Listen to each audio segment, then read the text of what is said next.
Hi అండి, అందరికీ నమస్తే. నేను మీ సునీల్ మద్దాల. బొత్స సత్యనారాయణ గారు వైఎస్ఆర్సీపీలో కీ రోల్ పోషించినటువంటి ముఖ్య నేతల్లో ఒకళ్ళు.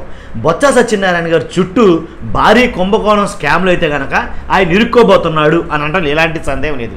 ఎందుకంటే బొత్స సత్యనారాయణ గారు అధికారంలో ఉన్నప్పుడు ఏదైతే ఒక టీచర్ల బదిలీలు ఏదైతే జరిగిందో దాంట్లో కొన్ని కోట్ల రూపాయలు డబ్బు అయితే కనుక ఆయన ఇంచుమించుగా ఒక 50 కోట్ల రూపాయలు అయితే కనుక అంతకు మించే అక్రమాలు అన్యాయాలు జరిగినాయి, లంచాలుగా తీసుకున్నారు అనేది కనుక ఒక స్కామ్ అయితే జరిగిందనేది ఇప్పుడు బాగా చర్చ అయితే నడుస్తుందండి.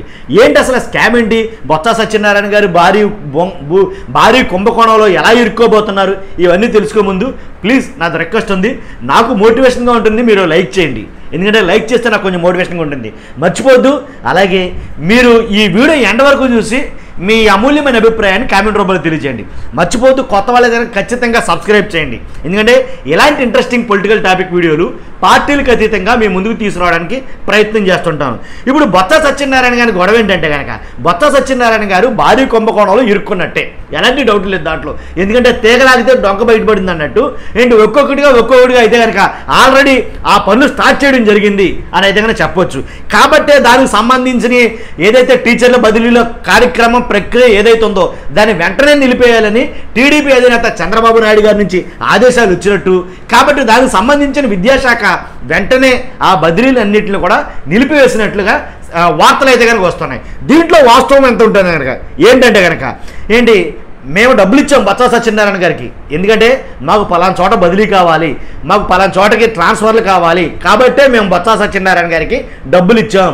డబ్బులు ఇచ్చినా సరే బదిలీ కాలేదు సరికదా, కనీసం మా డబ్బులు కూడా మాకు తిరిగి ఇచ్చే పరిస్థితులు కనబడటం లేదు అనేది అనడం జరుగుతుంది. ఎందుకంటే ఈ తంతంతా ఎప్పుడు జరిగిందంటే ఎలక్షన్ ఎన్నికల కోడ్ రాకముందు ఆల్రెడీ బొత్స సత్యనారాయణ గారి హయాంలో బొత్స సత్యనారాయణ గారి అధ్యక్షతన ఒక నోటిఫికేషన్ అయితే రిలీజ్ అయింది టీచర్లకు మాత్రమే బదిలీలోని.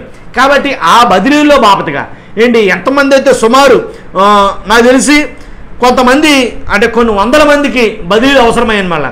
కాబట్టి ఆ బదిలీల నిమిత్తం అయితే కనుక బొత్స సత్యనారాయణ గారికి చాలా మటుకు డబ్బులు అయితే కనుక అందియంట. కాబట్టి దీన్ని అంతటి నడిపించినటువంటి విద్యాశాఖకు సంబంధించిన ఒక ప్రముఖ అధికారి ఎవరైతే ఉన్నారో, ఒక పెద్ద అధికారి ఒకడు, ఆయన సమక్షంలో ఇవన్నీ జరిగినాయని చెప్పి కాబట్టి డైరెక్ట్గా బొత్స సత్యనారాయణ గారికే మొత్తం అమౌంట్ అంతా ఇచ్చాం. కాబట్టి మా అమౌంట్కి మేము ఇచ్చిన డబ్బులకి జవాబుదారి ఎవరు? మాకు బదిలీ అన్నా చేయండి, లేకపోతే మా డబ్బులన్నీ ఇచ్చేయండి అని అయితే కనుక గొడవ పెడుతున్నారంటే టీచర్లు. దాని నిమిత్తం ఈరోజు అంటే శుక్రవారం ఈరోజు ఖచ్చితంగా ఒక మీటింగ్ అయితే విజయవాడలో ఏర్పాటు చేయడం జరిగిందంట. అయితే ఆ ఏర్పాటు చేసిన మీటింగ్లో వీళ్ళు మాట్లాడుకోబోతున్నారు అని అయితే కనుక వార్తలు వస్తున్నాయి. ఇప్పుడు ఎన్నికల ముందు బదిలీల పేరిట 50 కోట్లు వసూలు చేసిన మంత్రి బొత్స, అలాగే ఆయన పేషీ అధికారులు. ఎందుకంటే సిఫారసులు బదిలీలు నిలిపివేస్తూ పాఠశాల విద్యాశాఖ ఈరోజు అలాగే 2 రోజుల కిందట ఆదేశాలు జారీ చేసింది. ఎన్నికల కోడ్ తర్వాత కొత్త పాఠశాలల్లో చేరకుండా నిలిపివేశారు. విచారణ జరిపితే మరిన్ని అక్రమాలు వెలుగులోకి రావచ్చు. కాబట్టి అసలు ఏదైతే ఆల్రెడీ ఇచ్చేశారు, బదిలీలు చేసేసి ఏం చెప్పారంటే కనుక ఆల్రెడీ ఎన్నికల కోడ్ అమల్లో ఉంది కదా, ఇప్పుడు వెళ్ళడం కుదరదు, ఎన్నికలు కూడా అయిపోయిన తర్వాత మీ ప్లేసుల్లోకి విధుల్లో మీరు చేరిపోవచ్చు అని అయితే చెప్పడం జరిగిందంట వీళ్ళకి. కానీ ఎప్పుడైతే బదిలీలు అయిపోయినా సరే వాళ్ళ ప్లేసుల్లోనే ఉండి ఎన్నికలు కూడా అవగాహన వెళ్దామనుకున్న వాళ్ళకి చొక్కెదురైంది. ఏంటంటే కనుక కొత్తగా విద్యాశాఖ ఒక ఆదేశం అయితే తీసుకొచ్చింది. ఎట్టి పరిస్థితుల్లో ఇంతకుముందు బదిలీలు అయిన వాళ్ళు మీరు కొత్త ప్లేసులోకి వెళ్ళడానికి కుదరదు, మీరు ఎక్కడైతే చేస్తున్నారో అదే ప్లేస్లో అదే స్థానంలో మీరు ఉండాలి అనేది చెప్పడం జరిగింది. దాంతో అందరూ కంగుతున్నారు, అయ్యో బాబు ఇన్నేసి లక్షలు అంటే సుమారుగా. ఎన్నికల ముందు కోట్లు దండుకుని మంత్రి బొత్స సత్యనారాయణ కొందరు అధికారులు చేసిన ప్రభుత్వ ఉపాధ్యాయుల అక్రమ బదిలీలకు ప్రభుత్వం అడ్డుకట్ట వేసింది. వైకాపా ఎమ్మెల్యేలు నాయకులతో సిఫారసులతో వచ్చిన ఉపాధ్యాయుల నుంచి భారీగా డబ్బులు దండుకుని మంత్రి ఆయన పేషీలో పనిచేసే పిఏ, పాఠశాల విద్యాశాఖ కమిషనరేట్ సచివాలయంలోని కొందరు అధికారులు కలిసి ఎన్నికల ముందు హడావిడిగా బదిలీలు చేసేశారు. బదిలీలు చేసేయడంతో పాటు వీటిపై అప్పట్లోనే అనేక ఆరోపణలు వచ్చినాయి. ఆల్రెడీ మనం ఇంతకుముందు ఒక వీడియో చేసాం దీని గురించి. కాబట్టి వీటిపై అప్పట్లోనే ఆరోపణలు వచ్చినాయి. బదిలీల ప్రక్రియ నిర్వహించేందుకు పాఠశాల విద్యాశాఖలోని కీలక అధికారి సహకారం అందించారు. విద్యా సంవత్సరం మధ్యలో బదిలీలు చేయడంతో ఆ సంవత్సరం ముగింపు రోజున పాత పాఠశాలలో రిలీవ్ అయ్యి కొత్త బడుల్లో చేరాలని అలాగే చేరుదురుగానని వీళ్ళు చెప్పారు మాటలు. వీళ్ళు చెప్పింది వాళ్ళు నమ్మారు అంతే. ఎందుకని కాబట్టి మొదట ఆదేశాలు ఇచ్చారు. ఈ లోపు ఎన్నికల కోడ్ రావడంతో కోడ్ ముగిసిన తర్వాత కొత్త పాఠశాలల్లోకి చేరాలని పాఠశాల విద్యాశాఖ ఆదేశాలు ఇచ్చింది. వాళ్ళకి ఎన్నికల కోడ్ గురువారంతో ముగియడంతో ఉపాధ్యాయులు కొత్త బడుల్లో చేరే అంశం వెలుగులోకి వచ్చింది. ఈ బదిలీలో భారీగా అక్రమాలు జరిగాయనే ఆరోపణలు ఉన్నందున వీటిని తాత్కాలికంగా నిలిపివేస్తూ ప్రభుత్వం ఆదేశాలు ఇచ్చింది. ఇక్కడికి తగ్గొట్టారు. ఇప్పుడు వాళ్ళ గుండెల్లో రాయబడింది, ఎవరైతే డబ్బులు ఇచ్చారో ఏంటి ఇంచుమించుగా ఒక్కొక్క ఉపాధ్యాయుడు కానీ ఉపాధ్యాయురాలు కానీ ఒక్కొక్కరు 3 లక్షలు 4 లక్షలు బాగా ఎక్కువ కూడా 5 లక్షలు ఇచ్చిన వాళ్ళు కూడా ఉన్నారు. కాబట్టి అంతేకాదు 6 లక్షల వరకు కూడా ఉందండి ఇంచుమించుగా. రాజకీయ సిఫారసు బదిలీలకు ఒక్కో ఉపాధ్యాయుడు 3 లక్షల నుంచి 6 లక్షల వరకు ఖర్చు పెట్టారు. వివిధ కారణాలతో పట్టణాలు నగరాల సమీపంలోకి వచ్చేందుకు ఈ బదిలీలను ఆశ్రయించారు. మంత్రి ఆయన పేషీలోని పిఏ కొందరు అధికారులు కలిసి దాదాపు 50 కోట్ల రూపాయలు ఈ బదిలీలో చేతులు మారినట్లు ఒక అంచనా అయితే ఉంది. 50 కోట్లు దాటి ఉన్నాయంటే కనుక ఏదైతే ఇప్పుడు జరుగుతుందో తనిఖీ జరుగుతున్నాయి దాంట్లో బయటపడవచ్చు. కాబట్టి ఏంటి బదిలీలు నిలిచిపోవడంతో డబ్బులు పోయాయి, బదిలీలు పోయాయి, ఉంచుకున్నది పోయింది, ఉన్నది పోయింది అన్నట్టుగా బదిలీలు ఆగిపోయాయని బాధిత ఉపాధ్యాయులు ఆందోళన చెందుతున్నారు.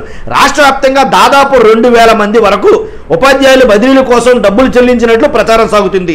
ఇందులో 1400 మందికి మాత్రమే బదిలీలు చేశారు. మిగిలిన వాళ్ళ పరిస్థితి ఏంటి? ఇంచుమించుగా 2000 మంది ఉపాధ్యాయుల దగ్గర డబ్బులు దండేసుకున్నారు. ఆ 2000 మంది దగ్గర డబ్బులు తీసుకున్న డబ్బులు అలా పక్కన పెట్టేసి జరిగింది ఎంతకంటే బదిలీలు ఎంతకైనా 1200 మంది చిల్లరకు బదిలీలు జరిగాయి. ఆ 1200 మందికైనా బదిలీలు జరిగిన తర్వాత వాళ్ళ ప్లేసుల్లోకి వెళ్ళారంటే అది లేదు. వాళ్ళని వెళ్ళలేవాళ్ళ వాళ్ళు ఆఫ్ చేశారు. ఆఫ్ చేసి ఎన్నికలు కూడా అయిన తర్వాత పంపుతామన్నారు. పంపలా, ఎన్నికలు కూడా అయింది. కొత్తగా మళ్ళీ ఇంకొక ఆదేశాలు ఇచ్చారు. ఏంటది?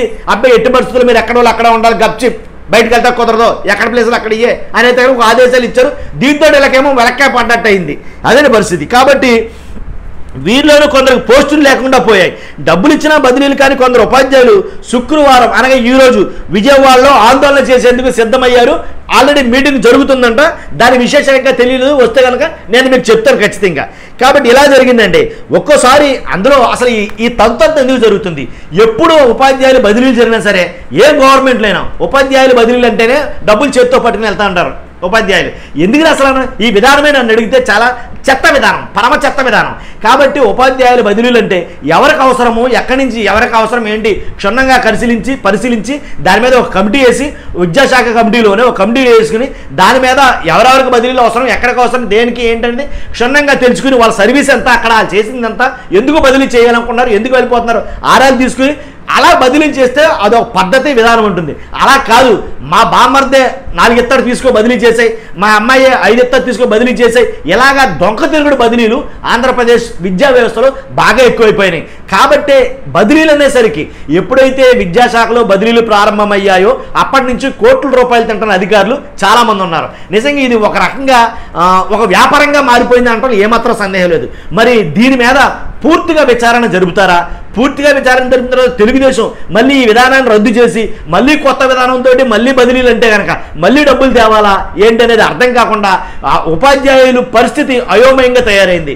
కాబట్టి ఇలాంటి విధానాలకు స్వస్తి చెప్పి ఒక నూతన విధానాన్ని తీసుకొచ్చి అంటే డబ్బులు లేకుండా ఎక్కడికైతే బదిలీలు కావాలనుకున్నారు, ఎందుకు బదిలీలు కావాలన్నారు పూర్తిగా సమగ్రంగా విచారణ జరిపి బదిలీల ప్రక్రియ చేపట్టాలి.